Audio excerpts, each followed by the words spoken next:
തുടരും കണ്ടിറങ്ങി Tharun Moorthy movie. One ലൈനിൽ പറയാനുള്ളത് തരുൺമൂർത്തി മോഹൻലാൽ മൂവി. ലാലേട്ടന്റെ ആ പഴയ പ്രസരിപ്പും ആ ഒരു പഴയ വിന്റേജ് ലാലേട്ടന്റെ മിന്നലാട്ടം എന്നൊക്കെ പറയില്ല, അതൊക്കെ ചില സ്ഥലങ്ങളിൽ ചില സീക്വൻസിൽ എടുത്ത് കാണിക്കാനുണ്ടായിരുന്നു, എടുത്ത് കാണുന്നുണ്ടായിരുന്നു. ആ കാണുന്ന സീനിലൊക്കെ ഞാൻ ഫസ്റ്റ് ഡേ ഫാൻ ഷോ പോയി കണ്ട ആ സീനിലൊക്കെ കയ്യടി എന്ന് പറഞ്ഞാൽ അതായത് നിർത്താതെ കയ്യടിയാണ്. ഈ പടം ദൃശ്യം പോലത്തെ ഒരു സിനിമയാണോ എന്ന് ആൾക്കാർ പലരും ചോദിച്ചു. ദൃശ്യം പോലത്തെ ഒരു സിനിമയാണോ? ദൃശ്യം പോലത്തെ ഒരു സിനിമയാണ്. ഏത് ലെവൽ എന്ന് വെച്ച് കഴിഞ്ഞാൽ ഇതൊരു ഫാമിലി മൂവിയാണ്. ഒരിക്കലും ഒരു ഭയങ്കര മാസ് കൊമേഴ്ഷ്യൽ മാസ് മസാല അങ്ങനത്തെ സിനിമയല്ല. ഒരു എവർ ക്ലാസ് മോഹൻലാൽ മൂവി, അതും ശോഭന മോഹൻലാൽ കോംബോയിൽ പിറന്നേക്കണ എവർ ക്ലാസ് മൂവി. പുള്ളിക്ക് ഇപ്പോഴും ആ സാധനം പറ്റും. അതെന്ന് വെച്ച് കഴിഞ്ഞാൽ പുള്ളിയുടെ ഓരോ ഈ പുരുകം അഭിനയിക്കും, ഈ അഭിനയിക്കും, കണ്ണിന്റെ പീലി അഭിനയിക്കും. അതായത് പുള്ളിയുടെ ഈ ഭാഗം, ഓരോ ഭാഗം വിരൽ അഭിനയിക്കും. ഈ സിനിമയിലുണ്ട് വിരൽ അഭിനയം, പുരുക അഭിനയം, ഇതൊക്കെ ഈ പടത്തിലുണ്ട്. പുള്ളിയെ കൊണ്ട് ഇപ്പോഴും അതൊക്കെ പറ്റും.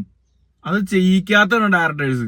എനിക്ക് അങ്ങനെ ഫീൽ ചെയ്തേക്കണേ. തരുൺമൂർത്തി ആ സാധനം നല്ല രീതിയിൽ ഗ്രാസ്പ് ചെയ്ത് അത് പുള്ളിയുടെ സിനിമയിൽ വേണ്ട രീതിയിൽ യൂട്ടിലൈസ് ചെയ്തിട്ടുണ്ട്. ഈ പടം ഒരു മാസ് മസാല മൂവി അല്ല.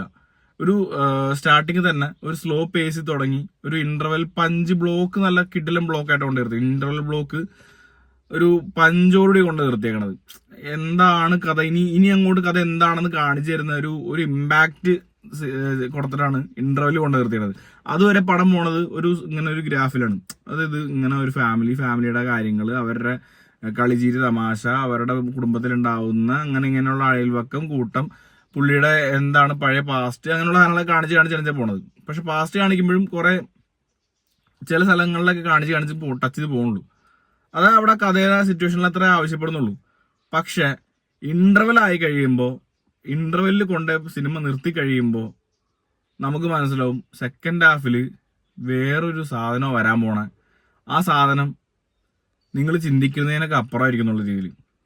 അതായത് നമ്മൾ ഈ പടം ഒരുപാട് തള്ളി വിട്ടിട്ടൊന്നും കാര്യമില്ല. നിങ്ങൾ സിനിമ തിയേറ്ററിൽ പോയി കണ്ടു കഴിയുമ്പോൾ മനസ്സിലാവും ഈ പടത്തിൽ എന്തോരം ഡെപ്ത് ഉണ്ട്, എന്തോരം വ്യാപ്തി ഉണ്ടെന്നുള്ളത്. അതായത് ഒരു കുടുംബത്തിൽ ഒരു പ്രശ്നം സംഭവിച്ചു കഴിയുമ്പോൾ, ഇപ്പൊ ദൃശ്യത്തിന്റെ മൺലൈൻ അത് തന്നെയാണല്ലോ. കുടുംബത്തിൽ ഒരു പ്രശ്നം സംഭവിച്ചു കഴിയുമ്പോൾ ആ കുടുംബത്തിലെ കുടുംബനാഥൻ എങ്ങനെ അതിനെ പ്രതികരിക്കും, അതാണ് മൺലൈൻ. ദൃശ്യത്തിന്റെ മൺലൈൻ അത് തന്നെയാണ്, ഇതിന്റെ മൺലൈൻ അത് തന്നെയാണ്. പക്ഷേ ഇതിന്റെ സെക്കൻഡ് ഹാഫ് എന്ന് പറഞ്ഞു കഴിഞ്ഞാൽ വേറൊരു മൂടാ പിടിച്ചേക്കണം.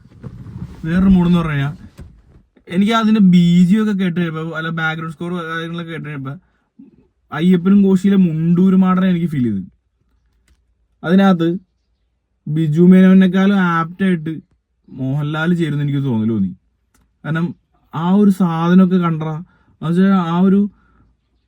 ആ മുണ്ടൂര് മാടൻ എന്നുള്ളൊരു സാധനം എനിക്ക് ഇതിനകത്ത് കിട്ടി. പുള്ളി ബിജുമേനേക്കാളും കൂടുതൽ ആ വേഷം ശരിക്കും ചിലപ്പോൾ മോഹൻലാൽ ചേരും. പുള്ളി അതുപോലത്തെ മനുഷ്യനാട്ടോ, ഒരു രക്ഷയില്ലാത്ത മനുഷ്യനാണ്. സെക്കൻഡ് ഹാഫിൽ ഞാൻ ഒരു അക്ഷരം മിണ്ടില്ല സെക്കൻഡ് ഹാഫിനെ കുറിച്ച്. നിങ്ങൾ പടം പോയി കണ്ട് നിങ്ങൾ ക്ലൈമാക്സിൽ നിങ്ങളുടെ കണ്ണ് നിറയും. നിങ്ങൾക്ക് സങ്കടം വരും, സന്തോഷം വരും, ഒരു സാറ്റിസ്ഫാക്ഷൻ ഉണ്ടാവും. അയ്യോ ഇത് എന്താണ് ഒരു ഫീൽ ഉണ്ടാവും, ഒരു ഫീലിങ്സ്. നിങ്ങളൊരു കുടുംബത്തിലെ ഭാരം നിങ്ങളുടെ തോളിലുണ്ടെങ്കിൽ നിങ്ങൾക്ക് ആ ഫീല് മനസ്സിലാവും. അല്ലെങ്കിൽ നിങ്ങളുടെ കുടുംബത്തിൽ നിങ്ങൾ എത്രത്തോളം സ്നേഹിക്കുന്നുണ്ടെങ്കിൽ നിങ്ങൾക്ക് ആ ഫീല് മനസ്സിലാവും. ലാസ്റ്റത്തെ ഒരു ഡയലോഗും ഉണ്ട്. പടം വേറെ ലെവല്. ഇനി ഇതിനേക്കാളൊക്കെ അപ്പാർട്ട് ഫ്രം വേറെ പറയാനുള്ളത് സിനിമയുടെ ആർട്ട് സെറ്റ്, ലൈറ്റിംഗ് ഡിപ്പാർട്ട്മെന്റ്, അതുപോലെ എഡിറ്റിംഗ് ഡിപ്പാർട്ട്മെന്റ്, പിന്നെ സിനിമാറ്റോഗ്രാഫി, ബാക്ക്ഗ്രൗണ്ട് സ്കോർ, ഇത്രയും സാധനം എടുത്ത് പറഞ്ഞേ പറ്റൂ. അതായത് ഒരു രക്ഷയില്ലാത്ത ഒരു ടോപ്പ് നോച്ച് മൂവിക്ക് വേണ്ട എല്ലാ സാധനവും ഇതിനകത്ത് കൊടുത്തിട്ടുണ്ട്. ആർട്ട് എടുത്ത് പറഞ്ഞേ പറ്റൂ. ആർട്ടും അതുപോലെ ഇതിന്റെ കോ ആക്ടേഴ്സ് കൂടെ അഭിനയിച്ചിട്ടുള്ളവർ എല്ലാവരും ചെറിയ ചെറിയ റോളാണെങ്കിലും ഈ സിനിമയ്ക്ക് അത് ഭയങ്കര വലിയൊരു വ്യാപ്തി തരുന്ന റോൾസാണ്. പിന്നെ രഞ്ജിത്ത്, നിങ്ങൾ കാശ് വരാൻ പോവാണ്, ഉറപ്പാണ്. അതായത് പ്രൊഡ്യൂസർ, നിങ്ങൾ ഒരു നല്ല സിനിമയുടെ പാർട്ടായി എന്നുള്ളതിൽ നിങ്ങൾക്ക് അഭിമാനിക്കാം. വീണ്ടും ഒരു ലാലേട്ടൻ മൂവി, ലാലേട്ടൻ വസന്തകാലം എന്നൊക്കെ പറഞ്ഞാൽ നിങ്ങൾ തിയേറ്ററിൽ പോയി തന്നെ എൻജോയ് ചെയ്യുക.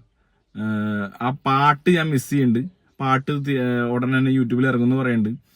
ക്ലാസ് ഉറപ്പാണ് ആ പാട്ട് ഉണ്ട്. അങ്ങനത്തെ പറ്റിയ ഉള്ള സിറ്റുവേഷൻസ് ഒക്കെ ഉണ്ട്. അങ്ങനത്തെ ഒരു പാട്ടിനകത്തുണ്ട്.